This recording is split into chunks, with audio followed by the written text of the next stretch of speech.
Tulichofanya leo hapa, tulikuwa tunajadili maendeleo ya tansia ya mbegu, kuanzia utafiti, uzalishaji na matumizi.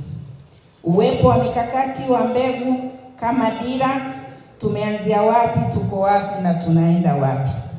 Lakini rasilimali zinazohitajika. Ila lilojitokeza sana ni uwepo wa usajili wa mbegu za asili. Mheshimiwa mgeni rasmi, haya yote yanafanyika chini ya Mheshimiwa Dr. Samia Suluhu Hassan, Rais wa Jamhuri ya Tanzania. Na hapa nimpongeze na kumshukuru sana. Ameonyesha yeye ni mkulima. Amejua 65% ya Watanzania ni wakulima.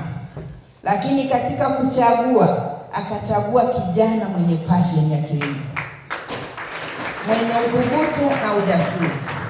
Na hayo tumekuwa tukiyasema kwenye kamati.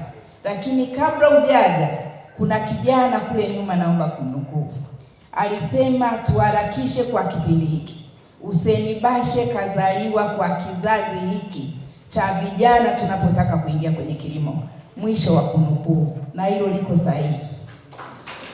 Tumekuona kwenye BBT, tumekuona unavyopambana kuleta vifaa vya kilimo, tumekuona unavyopambana vijana watokane na umaskini kwenye kilimo. Sasa tuliokuwa nayo niliyotaka kusema umeyamaliza nje yote.